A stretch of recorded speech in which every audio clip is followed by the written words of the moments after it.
Okay. Yeah, thank you very much for joining. This is a very special lecture because this is the first time we are doing it on Zoom, online. Usually it's done over WhatsApp. So now on Zoom. And the title of my lecture is Social Inheritance, Breaking the Chains of Poverty. My name is Chief Barrister Chigbo UZOKWELU. Nze Ezane EBUBEDIKE of Chigbo. I'm from Ofa Village. So social inheritance, which is very interesting.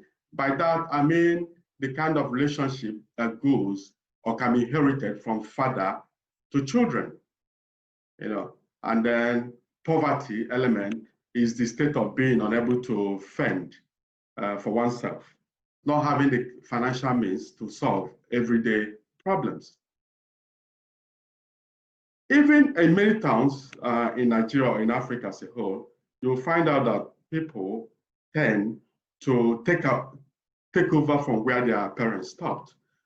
We have found out that people that are educated have their children going to school. The businessmen or businesswomen have their children doing business, and it's been like that. We see this kind of situation replicated all over the world, even in Western societies too. People in politics have their parents in politics previously. The doctors tend to be able to have children that take over from where they start. So that is social inheritance. People that are poor for a generation and then the next get systematic endemic poverty over the line. And then it's very difficult to come away from that. So the lecture I'm giving today is that despite the situation you are blessed with, for example, people that are poor, it is still possible to break the chains of poverty. And then talking about poverty, it is unimaginable the havoc poverty can unleash on people. There's uncertainty, not knowing what is happening, not being able to provide for yourself. When you are sick, you don't have money to go to hospital. And of course, if you are poor, you cannot go to school. So you're illiterate. And then if you don't go to school, no employment opportunities, then no job. There's hopelessness, feeling of inadequacy. People that are poor tend to have anxiety, low self-esteem, and then, of course, overwhelmed by the lack of opportunities, and the inability to feed very well can bring malnutrition. So all these problems are associated with being poor. But unfortunately, a person that's consigned to poverty doesn't have to remain in poverty. There are some steps you can take to overcome the adversity of poverty.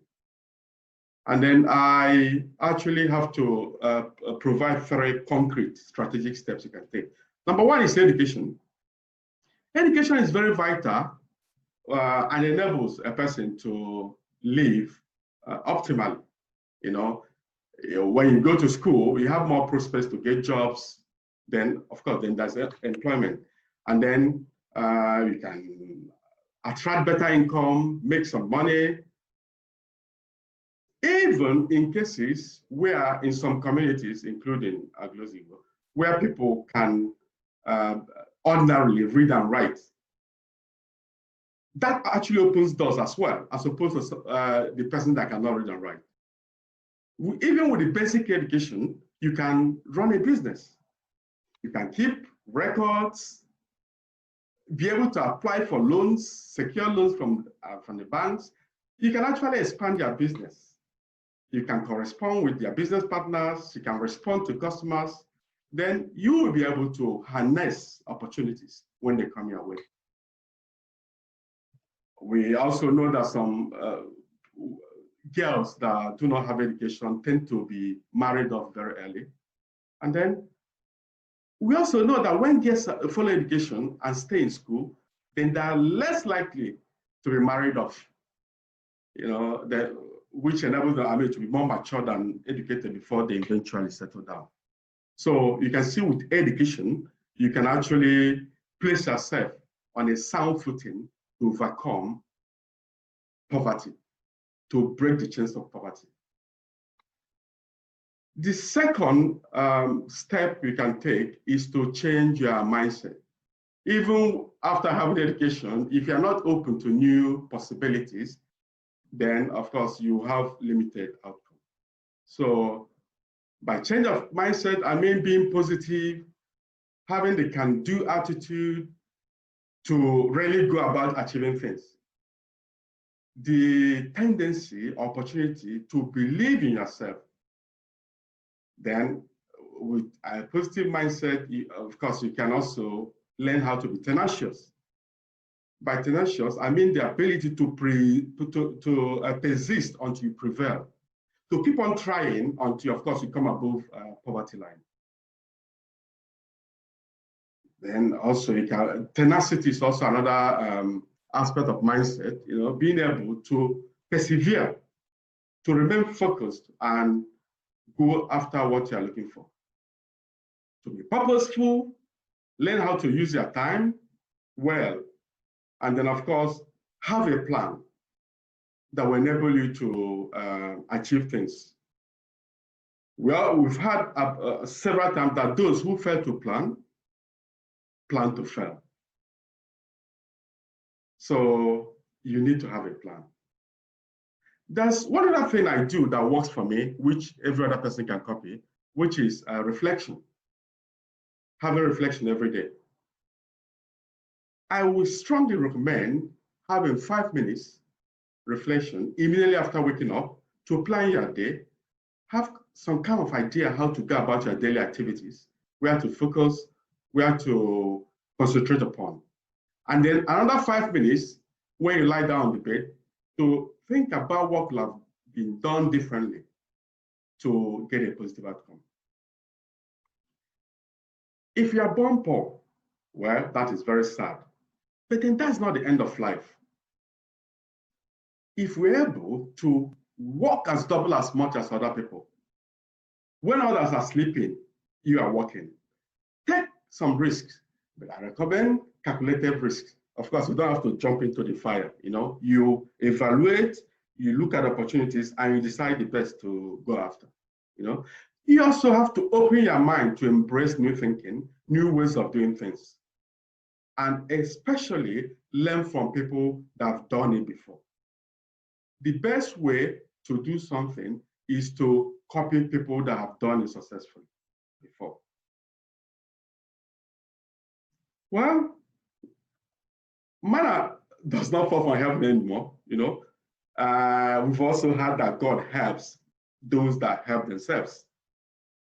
If you are poor, you may feel like blaming your father or grandfather, for having you in a poverty-stricken family, but you can do something about it.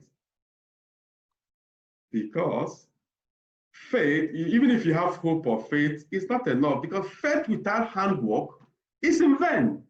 We hear that is even in the Bible as well. Then the third point is resources. You need to know where to get help. For example, when you go to a new town, where is the first place you go? For me, I go to the library. That's always the first place I go whenever I come to a new town, the library. I check out the library, I see the books there. Then you need to cultivate the habit of reading. You need to read a lot. There's so much wisdom hidden in books. And then we have the saying that readers are leaders. I've never seen a leader, a great leader, that does not read books. In talking about resources, some people say, give a man fish and you fed him for one day, but teach him how to fish and you fed him all his life. Yes, that is good. I've heard that and I believe in that. But then what about the fishing rod? If you teach someone how to fish and there's no fishing rod, then how is he going to feed himself all his life? And that is where resources come in. You need to know where to get help. You need to know where to get a fishing rod so that even after being taught how to fish, you should have the means to execute that. And then another thing I will recommend is to have mentors. Someone that can actually pull you up. someone that can teach you, and then the person that should also be able to give you feedback. Please, everybody put yourself on mute.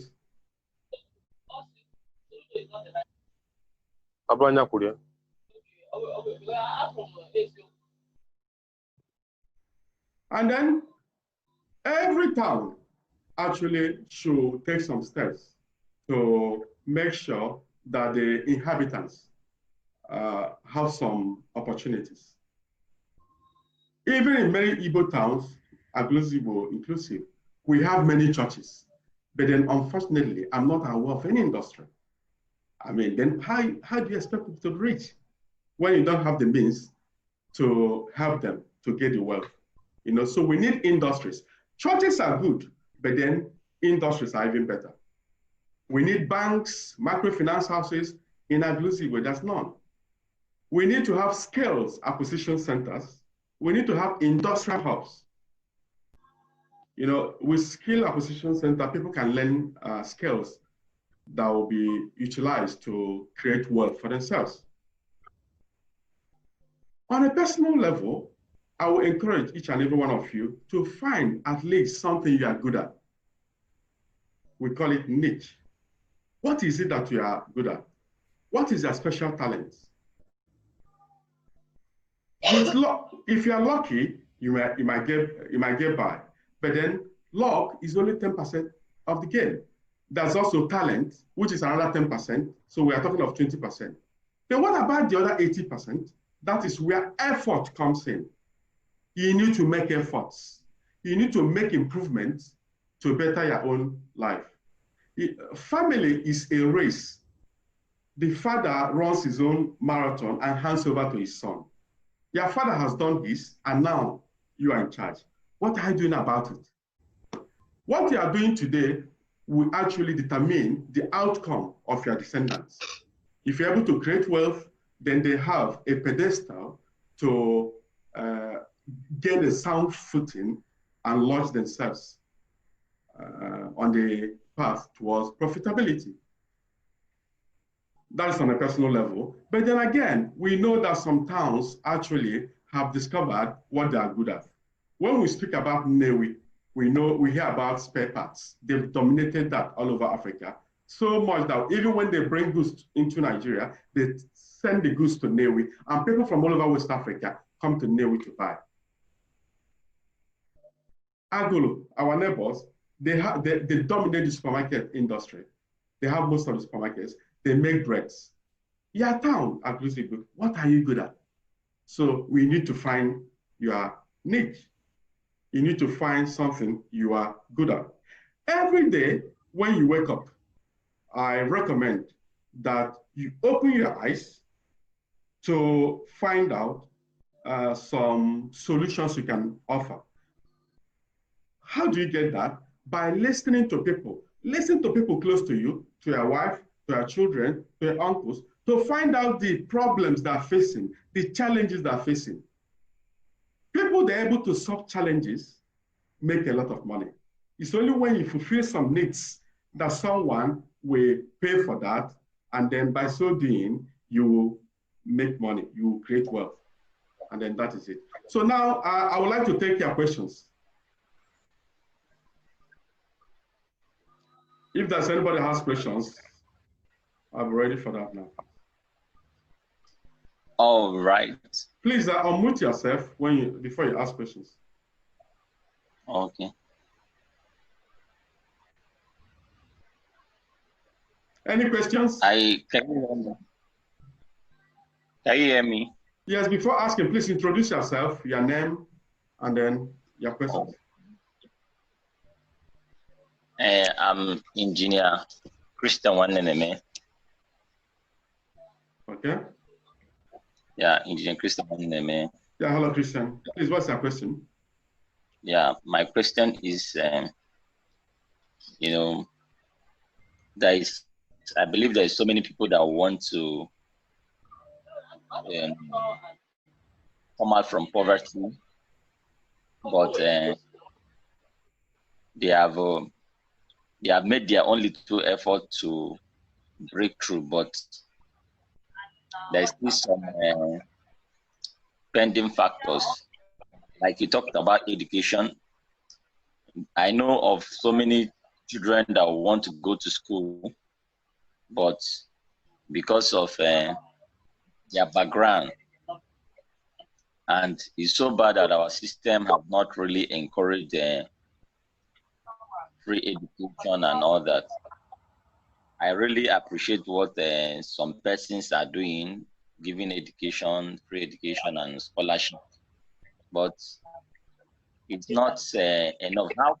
It's not everybody that they were able to capture. How could the other percentage of people who could not get somebody that will assist them be able to break through in terms of education? That is one. Then the second one, you mentioned more churches. We have more churches than ever, but we need industry.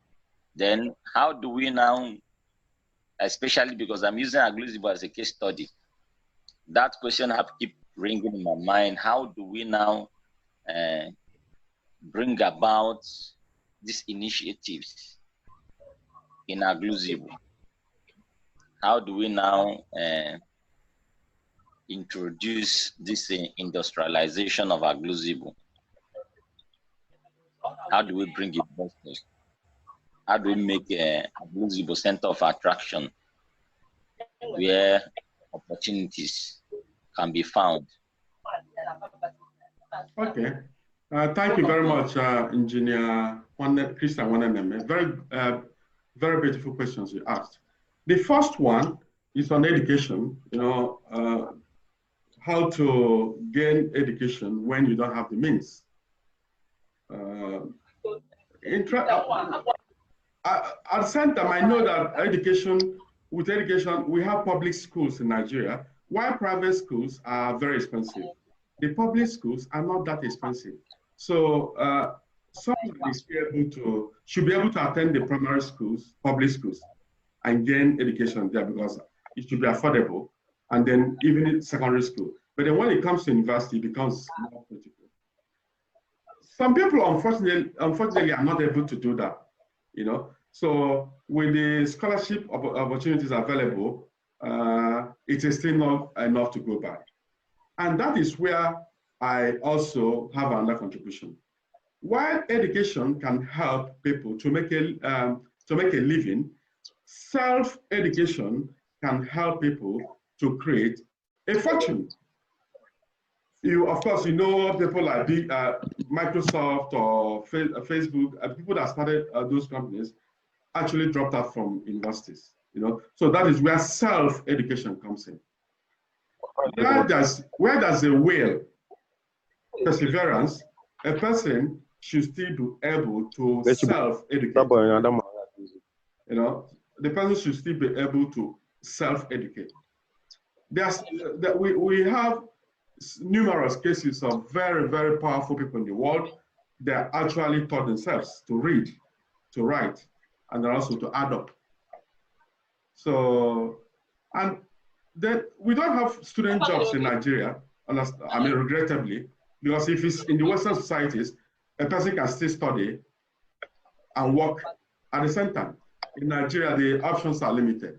But then, still, people that are desirous of having education usually are able to even do menial jobs and still somehow manage to acquire education.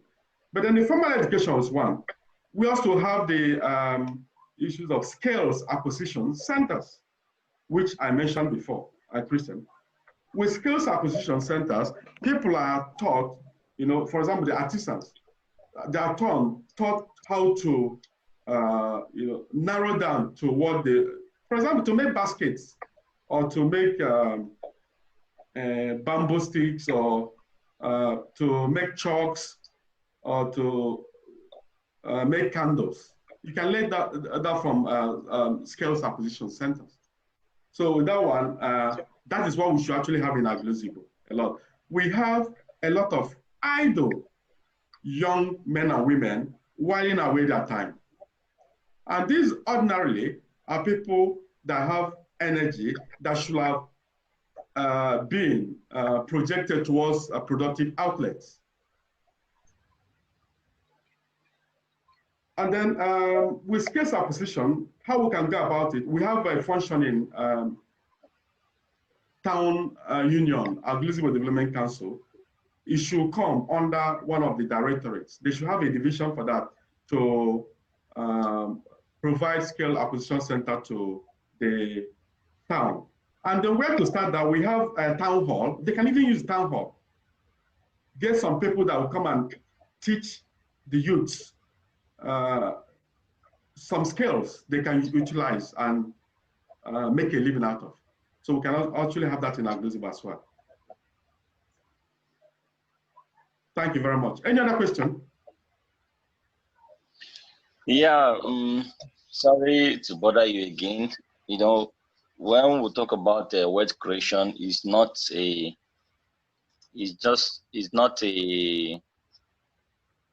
one way, it's not a one-step process or approach.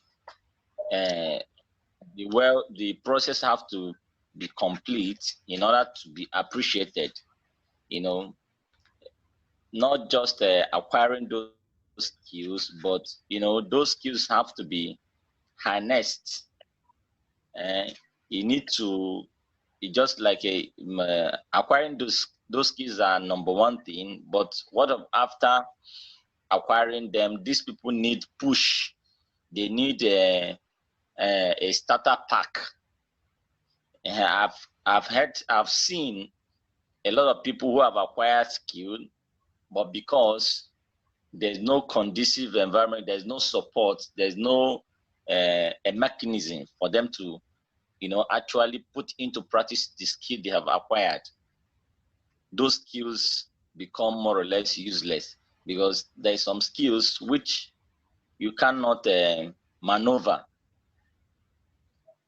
within the maneuver in order to achieve success or create something out of it. You must have a conducive environment or a system which will be able to prepare you and bring you to a level whereby you can now drive your own self. And again, the education aspect, which you also talked, I know that is not only about employment or but it helps in thinkability. But I know there is people that have been educated, yet there's no employment and all that. And being Nigerian setting, it's so difficult to get job now. And again, entrepreneurship is just being introduced. People are just being aware of entrepreneurship, but yet entrepreneurship needs a special mentorship. It needs a special mentoring and financial aid to actually, because what we are looking at, we need to, by the end of the day, we will appreciate and appreciate what we have already put in, because the ends determine the means, the product of whatever we do. How we succeed, how we have seen ourselves as a success, is when we're able to achieve results. So we are looking at the results. I know a lot of people will be able to do these things, but at the point they get suffocated, they get stuck, they couldn't, you know, complete the cycle in order to achieve success. So how do we go about these situations? Thank you. Okay, thank you very much, Engineer Waneneme, again. Macapella, I can see you raise your hand. We'll come to you. Okay. Engineer, what you said actually about education, you know, or doing you know, after creating wealth and then being able to deepen it in such a way that even after people have acquired some skills, that they should be able to get some jobs, employment, and then do it in a very structured way. It's very good. It's very interesting, and I agree with you. But then we are highlighting a situation whereby none exists currently in our town, in Agglosibo. I'm not aware of any skills acquisition center, you know, and then education. People have started going to school now, but starting off anything can be very difficult. Even if it's to cry, it takes a lot to cry. And once you start, the tears will start flowing freely. So a child has to learn first how to walk before running. So my preoccupation now is to get the process started, to get our people to start looking inward about what we can do in our town. Everybody that has a headquarters outside Agglosibo should bring a branch to our town. And then before you know it, we may be on our path towards hitting critical mass. And then education, about education, I mentioned again, you know, in as much as it can offer opportunity for people to make a living, but what you grab out of that is entirely up to you. So you can take a horse to a river, but you cannot force a horse to drink. Some people have acquired education, change of degrees, but then there's no job, you know. So then entrepreneurship, which you mentioned, is now being, it's become a hype now. So the best job you can do may actually be the one you can create for yourself. If you are qualified and you've looked and you cannot find meaningful employment, then you should actually, like I said before, look around and see how you can help in solving the everyday needs and challenges our people are facing. That is it. Makapela, what's your question, please? Okay. Hello, good evening. Good evening. What I want to ask is this. Hello? Yes, I'm listening, yeah. Go ahead. Okay. What I want to ask is this. Everybody wants to be rich. Everybody wants to create wealth. But we have found it hard despite all the education given online on wealth creation. Yet, many youths overlook it. Many youths overlook that. Or will I say that they are ignorant? Now, what I want to ask is this: how can we get these youths to listen to our message of wealth creating? Okay, thank you very much, Makapela. Yeah. So personally, hello? that's a very hello? good question. Yeah, hello. Are you finished? Oh. Yeah. So thank you very much for your question. Personally, I think we need to have a lot hello? I can hear you. I'm trying to answer the question you asked. Have you not finished? Yeah. Okay. Okay. Thank you. So. Okay, I'm finished now. Yeah. The problem with our youths or our people is that we look at the short-term, shortcuts scenario. It takes a lot to create wealth. And then, of course, people have to learn how to turn their yearnings to earnings. Everybody heard about Hush Puppy that was able to actually fraudulently steal money from others. But if the same devotion, optimism, and dexterity was applied towards productive or positive means of livelihood, he could have still been a billionaire anyway. You know, so it's all about going astray. We need to have role models. We need to have mentors that can appeal to our youths. And that is where, Makapela, you should also do something about that. I do. Personally, 2014, I started a wealth creation forum where professionals can converge and brainstorm on how to make some money, you know. I also know that you've been doing some festivals and events in Agglosibo, and people are beginning to take notes. So what they want, what they aspire to see is success stories. So once you are successful, which I mean, successfully done this now for a couple of times. So they've taken notes, and they may actually begin to listen, and then also try to copy what you do, and also do stuff for themselves. That is how I think we can engage the youths, by showing the way forward, by showing that it's possible and it can be done. They can make a difference. And that is where they come in. So once that becomes clear to them, I'm optimistic that they'll follow the path. Any other question? We have 3 minutes now because this was good. Thank you very much. Thank you very much. Thank you. Any other comments, contributions? Chris, have you got any comments? Yeah, sorry. Okay. Okay, go on, bro. Go on.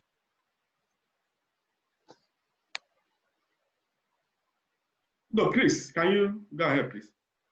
No, you asked something. I was just listening to one of your things. Though, in terms of education, there is one problem I found out that most of our people, like say, chasing shadow of it. Let me use the word chasing shadow, because sometimes I think there are 1 or 2 courses that in Nigeria today that doesn't worth studying or whatsoever. Like the last time I checked, most of our guys in Aglusive, or let's say most of our citizens in Nigeria there, mostly, when you ask someone will tell you that he or she studied the political science or whatsoever.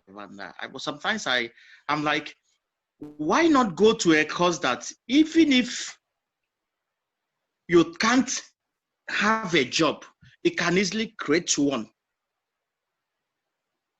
I think it's a bit better than just going to school, wasting your many years in school, come out being empty. I think it's one area that most of our people need to know. Okay, yes, yeah, because, exactly. Thank you very much. Yeah, that's also very good. I'm aware that many schools have guidance and counselors, something like that. Counselors, people that help students to choose courses they will do, in the tertiary institutions. So that is where they also have a great work to do. But then, just like I said before, education is one thing, but what you make out of it is entirely up to you. So you also see people, you can see someone that studied political science you mentioned, may probably end up working in the bank, but may actually become a pastor, or may work in the oil industry, or in the oil sector. So what you make out of that is entirely up to you. But and see what politicians are doing in Africa or Nigeria in particular. Perhaps we need many political scientists to come into politics. And thank you. Fund, please. So, Oliver, have you got anything to say? No, not much. It's okay. I grabbed everything. Okay, thank you very much. And Lole EBUBEDIKE, do you have any comments? Nothing much. Yeah, nothing. Okay, thank you very much. So Aglusive belongs to all of us, and it is incumbent on us to get the best possible outcome for our people, to motivate the youths, engage with the elderly ones, and then, of course, propel our town towards a higher pedestal. And then it is incumbent on you and me to get that done. Thank you very much. So if you don't have any other comments, I'm recording this, so I will, after I'll put it on the forum, for people that didn't join. Wow, wonderful. Exactly. So Makapela, you should have shown me a beautiful face, So, and then wow. I need to give special recognition and thanks to Engineer Christian Waneneme, for the great job he's been doing, organizing this forum. Because we need more of that. For example, now see people that join this. While we have a lot of people in our town probably getting drunk somewhere and gossiping. So I'm optimistic that when we get them on board, then the better for all of us. So Wow. Thank you very much. Thanks so much. Thank you. Thank you. Okay, thank you. Thank you. Bye-bye. Thank you. Brother, please. Yeah, I would like to have Thank you your very number much, offline. Chief. I really appreciate you so much. Okay, thank you very much. And I pray that God will strengthen you, and I want us to put hands together to make sure that this group is something that is not all about me, it's about all of us, so that when knowledge come, understanding will come, and we get it all right. When the Bible says, "My perish for lack of knowledge." So yes. I believe we get the right information, a lot of things will fall in place. Thank you very much once again. Thank you very much. May God bless you. Thank you. Keep on. Thank you. The great job you're doing, eh? Thank you very much. Okay then. Thank you. Thank you. Bye-bye. Thank you.